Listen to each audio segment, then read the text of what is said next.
am le paradigme Ousmane Sonko. La dimension humaine de Ousmane Sonko. Ousmane Sonko, c'est un Sénégalais, c'est un citoyen, c'est un père de famille. Parce que Sénégalais ak citoyen du benn tey bu ay Guinéen amee problème Sénégal bu fekkee ne tey nit ki day wax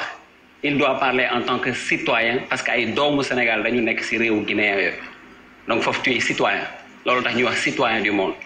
en tant que Sénégalais nag tey moom Sénégalais bi mu doon moo ko permettre mu am engagement boo xamante ni tey kàddoom dem na ba ñu bëri gëm ko ci loolu. Troisième point bi nag borom njaboot la am na papa am na yaay et cetera boobu garaawul mais fi garaaw mooy su ñu ñëwee maintenant ci paradigme Ousmane Sonko tey bu waxee kàddu bi mu génnee day am récepteur yooyu nag deuxième partie bi moo dangereux parce que bu ñu recevoir message bi day am effet de comportement ou effet de réaction si ñoom donc dafa woo ay nit pour ñu génn à la résistance. boo jëlee constitution bi dañ la ne boo wootee appel à la résistance ou appel à la révolte nga yem ci wax bi rek loolu c'est passible au minimum de 6 mois de prison bu fekkee ne nag appel boobu dañ ko acté minimum di nga tëdd 1 an loolu moo tax ma ne tey ñi ngi wax ci cadre viol bi mais bu dee dafa am ñoo xamante ni dañ koy fexeel man wóoruma mais tey dañ ko duggal ci carcan boo xamante ni loolu moo tax couloir bi tracé nañ ko te bu ñu dem ci waxtaan bi nag je veux pas monopoliser la parole dinaa indi nag ay éclaircissement yu gën a leer. d'accord alors dinañ ci ñëwaat pour xam également ndax thèse complot bi yow naka nga ko gisee exactement ma tourner peut-être ci Omar Faye dégg nga li fi jot a am ban appréciation nga ciy def déjà parce que d'une part ñi ñu ngi naan complot la d'autre part am na sax ñu dem ba ne complot la boo xamante ne peut-être Ousmane Sonko ci boppam moo ko orchestré par rapport à l'État du Sénégal. Bon. xam nga ku nekk da nga am sa appréciation fii laboratoire d'analyse la ku nekk da nga am nooy analyser mbir yi li ñuy def nag c'est des faits du ñu analyser ay wax ci ay faits la ñuy dund nee na fii lañ toog débat ñu wax ci la criminalisation du viol mu ne nous sommes tous en sursis góor gu nekk il est en sursis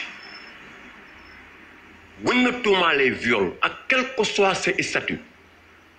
la police ou le procureur est obligé d'agir ci criminalisation du viol dëgg la wala du dëgg mais ki la tuumaal bu xasee ba wax rek crime la dañuy agir loolu mooy gravité criminalisation viol bi sans ñu encadrer ko nag c'est comme ñu ñëw accuser le de meurtre dañ lay jël si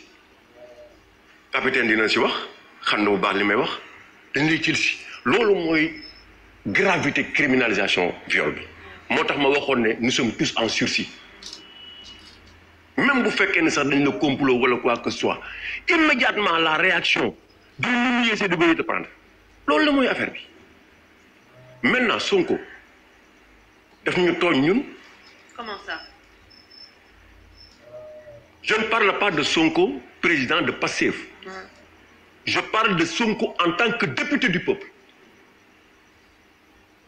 dama bokk ci ñi nga xamante ni ne tey tax na mu nekk député du peuple. keneen ak keneen parce que je fais partie du peuple même ki ci bokkul sax xam nga tax ñoo ko jox oto ñoo ko jox passeport diplomatique. ñoo jox ay jabaram passeport diplomatique ñoo ko jox carburant ñoo ne ko boo feebaree mën nañu jël à 80% tes charges ñu ñoo ko jox ba pare mu am la loi organique dans le règlement intérieur de l'Assemblée nationale dafa am député bu nekk na nga war a doxawee ci dëkk bi une fois nga nekk député ça c'est l'article 100 moo ko définir ne la lii ak nii nga war a comporter woo nii ak nii nga war a comporter woo ba léegi tu n'es plus une personne ordinaire tu n'es plus n'importe qui moo tax ñu teg dans ces conditions waaw loolu bu amee nen ne da nga ko war a doxee nag jëfe ko parce que tey boo demee ba taxaw ne gendarme yi woo la nga ne mun du ma ñëw parce que amu leen droit oomu ma ñëw parce que dafa am lu la askan wi mu boobu la askan wi soloon muski boobu tax nga am immunité parlementaire boo xamante nii ne gars yi waruñu la mën a jël c'est-à-dire Sonko il faut mu xam sa dimension il faut mu mesurer sa dimension il peut pas banaliser tout c'est pas possible Aïssatou wax na ko tu ne peux pas vouloir fragiliser un régime bëgg leen fi jëlee taxaw di attaquer les intérêts des multinationales en position pour être président de la République tu te permets d'aller dans une salle de massage boo xamante ni ne amul benn agrément salle boobu salle de massage boobu amul agrément te yow da nga feebar moo tax nga war a dem di maasewu nga dem ci xale nga dem foo xamante ni ne ña fa nekk duñu ay professionnels nga ñëw à certaines heures c'est-à-dire loolu bu ñu ko xoolee sur des faits kenn mënu woon gëm ne salle de massage boobu ñuy tuumaal Sonko am na ba mu defee conférence de presse nag la wax ne dem naa ci salle de massage Sonko na xam ne du nit ku ndaw Sonko na xam ne am na fu ko réew mi teg bu fa tegul boppam nag nit ñi xam si yenn disposition la ñu jël mais li nga xamante nii ne mooy faute lourde bi mu commettre il nous revient à nous tous ñu condamné ko ba bu ëllëgee képp ko prétendre demain être président ou faire quoi que ce soit absolument di nga xam ne yow lii nii waroo ko def au nom du peuple parce que tamit il y a des critères de choix tout à fait te loolu mooy suñu problème maintenant dans ce pays professeur c'est-à-dire que même boo daan nekk député wala nga nekk wala nga war a nekk président mais nit ñi dañ lay toog di la topp di xool kii ban genre nit la aux États-Unis ou ailleurs ou dans les pays noonu la ñuy def donc maintenant yow mënoo prétendre demain diriger ce pays am ambition boobu taxaw di dénoncer yenn yi ba pare ñëw ñu lay fekk si yenn yi buñ la ci fekkee képp kuy wax dëgg nag te yàlla rek tax nga xam ne dëgg rek moo la ñor ñëpp xam nañ ne Sonko juum na warul mën une heure taal otoom moom kese romba dem ci salle de massage bu xamante nii ne 21 heures normalement ña fa nekk di liggéey waruñu fa toog war na fekk ñu ñibbi seen i kër parce que du seen cër du seen liggéey waxaguñu ci complot nañu wax ci feewu dem bi d'abord complot bu fi kenn duggagum nañu xool d'abord lan moo wundu wax ci lan moo indi wax ji tey ba ñu indi foofu bu fa demul woon xam boppam xam lu muy posé xam lu muy jar xam fi ko peuple sénégalais teg waaye Sonko du déplacé wu nag naan yaa ngi dem te kii professeur capitaine am na lu mu wax sànq mais am na sax lu mu des c'est-à-dire sànq mi ngi wax ñi koy dugal Sonko moo wax ne sama salaire u député du ma ko laal dama ko may pépinières yi ak les femmes de Casamance nee na Sonko moo ko wax waaw nee na ku mën a jël sa salaire di ko maye. waroo mën a fay 200 000 francs thérapie. waroo mën a fay 200 000 francs thérapie. ci yoon. mais là dafa ndànk là aussi y a nuance. dafa ndànk d'accord dafa ndànk rek maintenant est-ce que yéen ni ñu demee si suite beauté bi xam ne kii amul agrément. fi Sonko wax ne fële njëkk a dem di fay 200 000. xam nga 200 000 looy fay. lan moo tax ngay fay 200 000. est-ce que dañ lay fay pour massage kese wala c'est un ensemble. pour tax nga war a fay déjà. waaw mais loolu nag da ngeen war def enquête dem comme ni ñuy defee enquête. te moom du fay 200 000 carrément. waaw am dem prise en charge. expliquer day wàññeeku. ñin ñi xam. yaa ngi dégg ba pare mu am des propos contradictoires si ñoom ñëpp. que ça soit moom. que ça soit Diomaye Faye. que ça soit le chargé de la communication. voilà. parce que Diomaye nee na il paye 300 000 francs. waaw moom mooy 200 000 Sonko a dit ne je paye 200 000. plus de 200 000 te opposant la amu ko. waaye am na lu mu demee fee. mu ne ko ñu posé question Diomaye ne ko pourquoi bi muy dem mënu ànd ak garde corps am mu ne amul lu mu fay garde corps. amul lu fay garde corps dëgg la lu tax àndul jabaram xam naa peut-être amul lu jabaram mu muuroo peut-être. yaa ngi dégg et pourtant ba muy dem di seeti blessé yi il était accompagné de deux. Oui, mais parce que moment waaye moom laa lay wax dafa ndànk rek moom laa lay wax dafa ndànk rek kii nee na dafa ndànk rek c'est-à-dire dama bëgg a wax man su dee man damay wax sur des faits. non Omar àggal fu baax nga nekk. yaa ngi dégg damay wax si nga xamante ni ne c'est sur des faits. dafa ne amul lu mu fayee garde corps waaw yooyu nee na non yooyu. dama nekkoon candidat à la présidentielle. oui non yaa ngi dégg ba pare mu rafetlu taxawaayu propriétaire bi. waaw tagg ko keene. tagg ko. kële ne si dil bi la bokk. kële ne si dil bi la bokk. chargé de la communication. Pierre communication moo wax loolu. moo ne ci dil bi nekk même en leur sein amul une coordination. de ba pare Omar kooku nee na chargé bi nee na ñoom ci biir Pastef d'accord ñu bëri d'accord ñu. ba léegi d'accord ñu ci li mu def fële. xam nga loolu nag lan moo si mun. il faut être grand dans la vie. waaw kay bàyyi. la grandeur d'un homme mooy quand il y a une situation. nga xam ne am nga ay militants. am nga ay sympathisants. am na sénégalais yu yaakaar ci yow am na ñu yaakaar sa avenir ci yow. bu situation amee nga ne d'accord fii dama fa demoon lii moo taxoon. dama juum naa. voilà. parce que bu fekkee ne aussi. oui suba boo nekkee bëggee nekk président. te boo juumee doo dellu ginnaaw. et c'est ça la force de Wade à un moment donné. Wade il savait reculer. oui il reculé 23 juin baa ngi nii. il savait reculer. yeneen. et Sonko avait dit moo ko def post ko si Facebook am ne yàgg nañ ma wax ne. j'étais au courant. j'étais au courant que gars yi ñu ngi may ut. waaw léegi buñ la waxee loolu ak sa position. waaye nee na war nga def attention nag. am na ñu xamante ni duñu dara. yàlla da leen may nii rek barke. bu ñuy watu c'est le coiffeur dañ koy oo këram. waaw maa tamit maa ngi ni toog. dañ lay woo sa kër. parce que vu sa position. mais am na lu xamante ni ne bu amee. non tey nag Sonko la doon dafa ndànk. dama ne li ñu dal ci ni ñu falee Macky Sall. d'une manière aveuglette. billahi. mener un combat. qui a enregistré des morts. Des gens qui ont été licenciés. Des voitures qui ont été brûlées. Des maisons. Et tant d'autres. Autant, on ne peut pas aujourd'hui prétendre élire demain quelqu'un, un président Bamatini, nous allons revivre la même situation. non dama koy tàcc. non je suis par terre. Aïssatou mënoo tàcc Omar Faye ci li mu wax. non dama koy tàcc non parce que Omar dafa sàkkami sama lanc.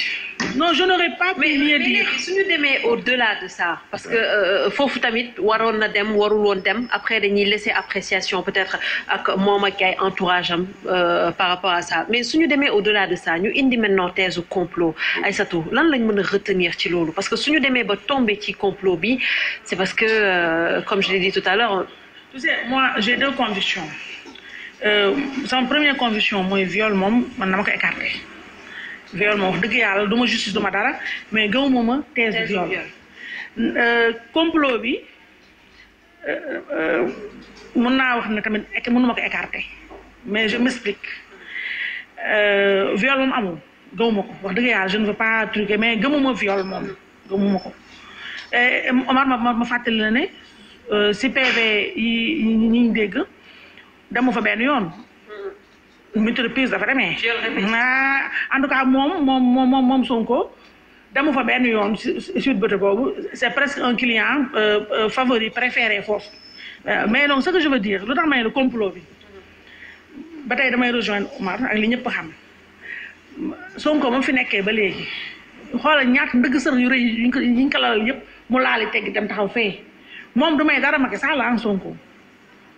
yàkkamte na dara xew ba mu daw woo àddina yëpp ñëw taxaw génneel ñi ay sàcc la ñu ay nii ay nangam dara même ñi duñ ko may dara c'est la règle du jeu ñoom jéem nañ ko laal ci affaire xaalis sottiwul jéem nañ ko laal ci lu ne sottiwul bii nag moo nekkoon loo xam ni je veux dire inconcevable kenn mënu woon imaginer Ousmane Sonko ñu laal ko ci lu mel nii mœurs donc su ma dégloo information yu mujjee génn man beneen côté laa taxawee dama yërëm xale bu jigéen bi la petite là dama ko yërëm. pourquoi ma yërëm ko mooy ne tu es une femme j'en suis une malgré les apparences xale boobu boo dégloo en tout cas yi ma lire ci presse bi wax nañ la ne pap yaayam mi ngi ko ñàkk ba mu amee xam entre 2 ou 6 ans elle a bourlingué partout ñu ni ko fii nangam papaam la dese dégg nga en tout cas peindre nañ ko du salte moom rek comme partout dans le monde quand on parle de viol c'est souvent la femme qu'on accuse xale bu jigéen ni la ñu dóor fàtte l'accusé accusatrice bi la ñuy acharnement bi am ni ci xale bi. La presse y a son rôle et je ne suis pas fière de le dire mooy le travail bu simple travail d'investigation bu simple boo xam ne on aurait dû le faire personne ne l'a fait jusqu'ici pourquoi parce que dañuy ragal ñu ni yow da ngay xeex Sonko ragal ñu yuuxu Sonko yeeg saaga son arme virtuelle tout le monde est tombé de presse Sonko n'a pas besoin d'avocats ses avocats sont dans la presse xoolal imagine-toi lu gën a simple li Sonko wax nee na li femme bee wax doon na fa dem ñëpp nañu demee yàq dem jëli ci Sweet Beauté la propriétaire mais mënoon nañu profité dem lijjanti Sonko fa mu ne 200 000 la ko doon fay man je pense en tout cas indication yi mu joxe je pense que il parle de institut sama maman Rose Wardini je pense mu nekk foofu mu nekk Rose ku ne xam na ko c'est social wóor na ma ne man Rose man mii di wax ak yow man Rose gynécologue la amoon naa fi ay quelques soucis yoo xamante ne dama ko waxee dafa ma ne te maa fii ñëwal ma ne ko maman damaa yoru da xam damaa ñeme jontu nag ak yërëmtal yoruma dërëm maman man fayekuma la dara man mii rek simple tundum man kese tundum yo tekkuma dara dalay may Rose Wardini ko xam ko ci social day mayee leer na ma ne Ousmane Sonko mii waxuma sa affaire chef prise en charge dugg bu demoon foofu rek ba fa yàggoon dem Rose si boppam avec plaisir la koy parce que du n'importe qui fii ci dëkk bi te Rose dana am plaisir ne Sonko dafa fajoon dafa amoon ki moom moo ko faj donc ñu bàyyi loolu mu jàll maintenant la fille mooy thèse complot ba tey laa lay wax la petite moi pour man c'est une écorchée de la vie te c'est quelqu'un qu'il faut récupérer elle a été manipulée partout man protagoniste affaire bi yëpp pour man nañ ko manipuler elle a 20 ans ne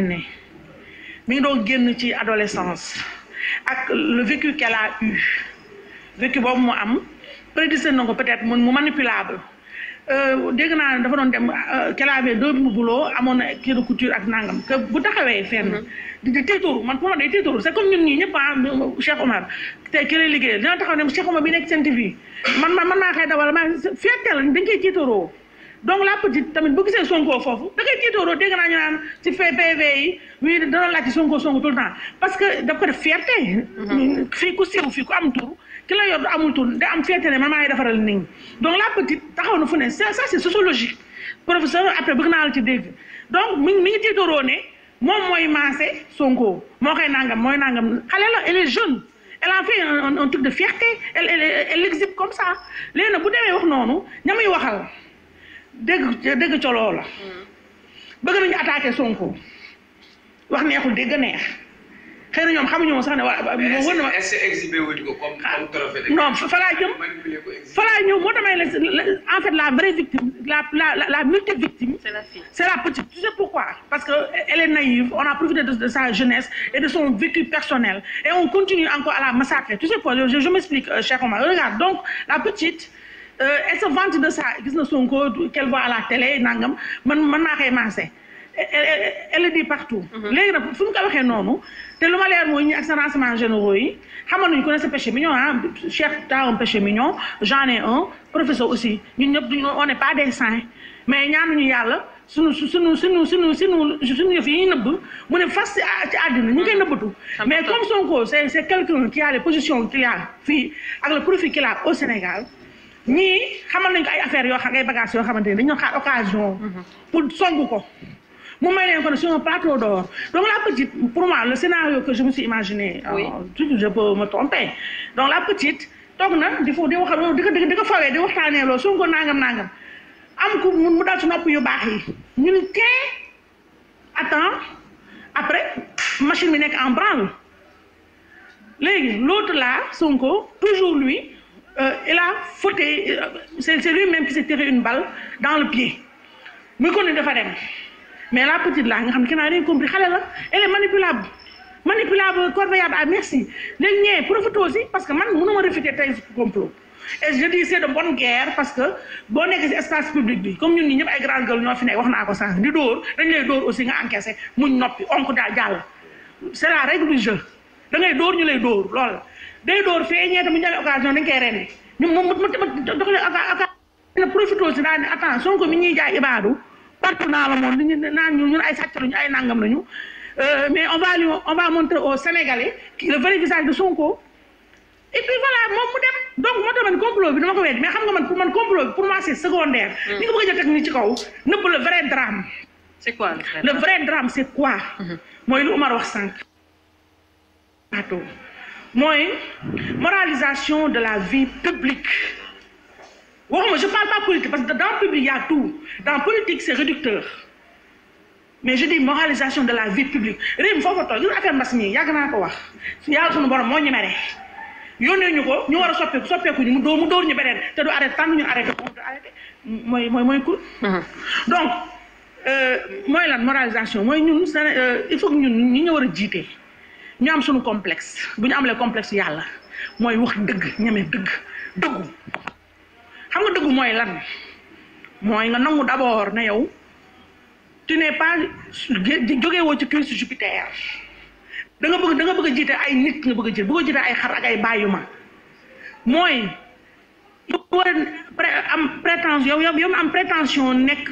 président de la République de tous les Sénégalais qu'ils soient d'ici ou d'ailleurs yow da nga war a exemplaire ci waxin ci jëfin mooy lan lépp looy def nag na am sutura na làqatu na bëgg mais boo weeree sa bopp ñëw di ñuy jaay loo xam ne ñëw na xool Sonko 2020 ba léegi succession d'erreurs yi muy def ba tey mu am armée ñu koy jàppale bii nii mooy lan mooy c'est la goutte d'eau nag qui a fait dégg naa ma Mortal Kombat baa ngi doo nga am parce que effectivement dafa laal bu rëy mooy il a fauté quand on faute en politique yàgg nañ ko dégg on le paye cash moom na ni mu ko bëggee payer cash man loolu laa d'accord parce que c'est pas fair play mooy lan mooy complot moom man lu ma leer mooy y a la main de l'autre dedans c'est clair et net man gëm naa ko y a la main de l'autre dedans. Oui. Il a fauté, est-ce que c'est pas un jugement que tu es en train de porter sur son? Non, jugement, jugement de valeur, qui est différent d'un jugement de toute cette... Parce que c'est quand même un délit d'opinion. Actuellement, il s'agit d'une bataille d'opinion. Je suis obligée, comme tout le monde, d'avoir un avis sur l'acte qu'il a posé. C'est un acte qu'il a posé. Actuellement, comme tout un chacun, moi qu'il demande, xam nga bu démentiroon xam nga wax dafa am wax day toog ci chaise wala mu toog ci bardaam bu démentiroon sa présence sur les lieux ce serait un non-événement une non-affaire mais dès l'instant où Sonko taxaw foofa weddiwul sa présence weddiwul ne xam na vie bi weddiwul ne na au contraire doon wax naan ay dama doon ñuy maasee exemple ki xam nga qui s'excuse s'accuse explication bi ñun ñii jàng nañu rhétorique jàng nañu tam élément de langage yooyu am na yoo xam ne boo loolu dofuñu mais fi ma bëgg a waxee nee na pour ne pas monopoliser la parole mooy man je suis un peu écœurée aussi wax naa léegi na du traitement médiatique qui est fait de cette affaire là parce que damaa bëgg y a la présomption d'innocence qui est applicable aussi bien à Sonko qu'à la fille mais aujourd'hui boo xoolee bu baax Sonko si te permet aujourd'hui génn di parader dem di kii ñu koy tàccoog di ko def naa def stap ay benn folie tout ça l'autre la fille et se taire pourquoi parce que tout simplement dañ nekk ci réew moo xam ne réew mi manipuler dafa yomb il suffit de venir et Sonko il se connaît tellement bien dans ce registre-là la victimisation martyrisation action yu bëri yooyu yëpp daf ko lu mu xam ne lu mu mën la te malheureusement xam nga pathos boobu sénégalais professeur je parle sous ton contrôle le pathos là sénégalais dañ gëm loolu parce que ce sont des gens super affectifs donc moom traitement médiatique bi d'accord moom gis nga présomption d'innocence bi Sonko am na armée ñu koy défendre ñu ngi ci presse bi ñu ngi ci mbedd bi di ko défendre mais nañ xalaat tamit xale bi elle a été manipulée de partout c'est quelqu'un qu'il faut récupérer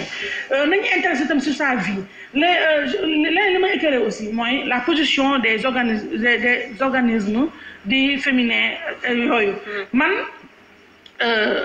je dis tout le temps moo tax léegi ma ne apparence fii c'est parce que man Sénégal leneen lu ma metti aussi mooy en tant que femme fii Sénégal malheureusement dans les partis politiques dama yàgg wax ne rôle folklore yooyu jigéen ñi ko doon jox moo tax fii da nga yéex a gis jigéen mu accéder à la magistrature suprême parce qu'on ne nous prend pas au sérieux on est dans une société super machiste et malheureusement nous les femmes on prête le flanc comment mooy amuñu benn solidarité entre nous dañoo bañante dañoo regarde affaire bi am xale bi nga xam ne c'est comme un drame qui se passe fii yooyu mënoon nañu femmes yooyu ñoom ay sigil jigéen les autres réseaux mënoon nañu teer seen querelle yi parce que surtout le réseau Siggil Jigéen lan la wax pour moi on communiqué qui n'avait absolument inapproprié génn naan non ñii di wax xaw ma leen mais est-ce que Siggil Jigéen